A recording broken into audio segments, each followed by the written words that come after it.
माता सुजाता जो है भगवान बुद्ध को खीर दान कर रही हैं। तो ये स्थल अति रमणीक है, आप देख सकते हैं। आप देख रहे हैं वट वृक्ष। माता सुजाता ने इसी पेड़ के नीचे भगवान बुद्ध को खीर दान किया था। हालांकि यह पेड़ का कई जनरेशन चल रहा है। प्रिय साथियों, नमो बुद्धाय, जय भीम। आप देख रहे हैं धम्म ज्ञान 24। मैं हूं ज्ञान रत्न दिवाकर बौद्ध। जी साथियों, आज मैं खड़ा हूं बकरौर, बोधगया के निकट बकरौर गांव में, जहां पर सुजाता ने भगवान बुद्ध को खीर का दान दिया था। तो साथियों, यह वही स्थल है जहां पर भगवान बुद्ध ने अपने मध्यम मार्ग को, यहाँ पर मध्यम मार्ग के लिए ज्ञान प्राप्त हुआ था। तो मैं आपको चलते हैं और दिखाते हैं हम कि यहाँ भगवान बुद्ध का वो पुराना वाला बट वृक्ष जिसके नीचे भगवान बुद्ध ने खीर खाई, उसकी एक जनरेशन है और एक छोटा टेम्पल बना हुआ है। मैं आपको दिखाने का प्रयत्न करूंगा। आइए अंदर आप देखिए।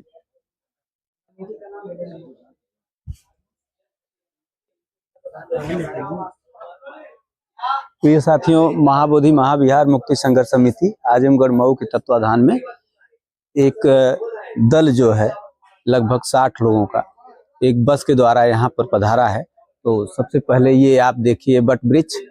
इस वृक्ष के नीचे भगवान बुद्ध को मध्यम मार्ग का जो है ज्ञान हुआ और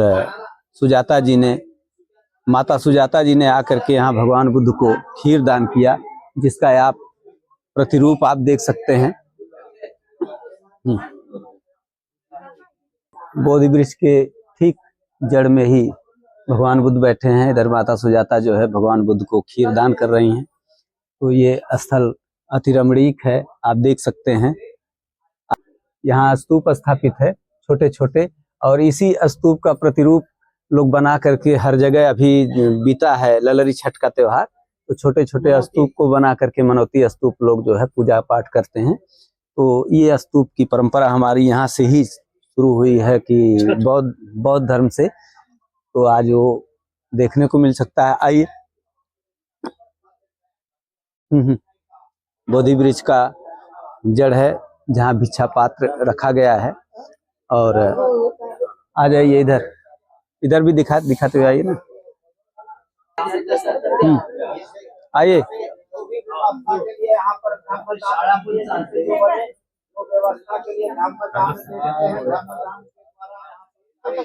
आ जाइए। भगवान बुद्ध के अस्थि पंजर की जो ये प्रतीक आपको दिखाया गया है, और यहाँ पर सुजाता माता ने जो है भगवान बुद्ध को दान किया है। आ जाइए, इधर आ जाइए। सुबह जो है दीप जलाया गया है। लोगों ने अपनी आस्था और मान्यता के आधार पर दीप जलाए। लोग आ जाओ।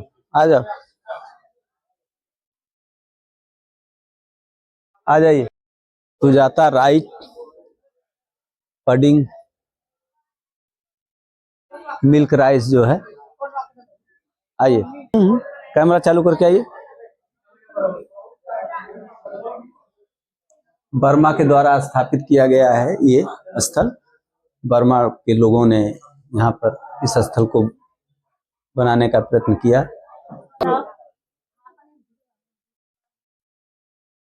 आप देख रहे हैं वट वृक्ष। माता सुजाता ने इसी पेड़ के नीचे भगवान बुद्ध को खीर दान किया था। हालांकि यह पेड़ का कई जनरेशन चल रहा है। पेड़ डेड हो गया, फिर इसके बाद उसमें शाखाएं निकली और तमाम ये पेड़ थोड़ा सा अंश बचा हुआ है। फल्गु नदी के किनारे, जी हाँ, निरंजना नदी पास में बहती है और उस नदी से एक शाखा फूट करके आई है और ये फल्गु नदी के नाम से जो है यहाँ पर बहती हैं। पास में इस मंदिर के सामने ही वो नदी है और इस किनारे से बहती हुई फिर जा करके इसी बगल में नदी में मिल जाती है फल्गु नदी। तो निरंजना नदी और फल्गु नदी दोनों एक ही है। हालांकि निरंजना नदी की एक शाखा फल्गु नदी है, तो पास में ही निकली हैं और यहाँ पास में जाकर के फिर मिल जाती हैं। ये फल्गु नदी के तट पर ही भगवान बुद्ध को माता सुजाता ने खीर दान भेंट की। प्रिय साथियों, भास्कर ने अपनी भ्रुकुटी खोली है। समय है 8:15 पर। हम इस समय खड़े हैं सुजातागढ़ में। जी हाँ, सुजातागढ़, जिसे पूर्व में बुद्ध के समय में सेनानी ग्राम कहा जाता था। और सुजाता अपने मायके में अपने पिताजी के घर यहाँ रह रही थी।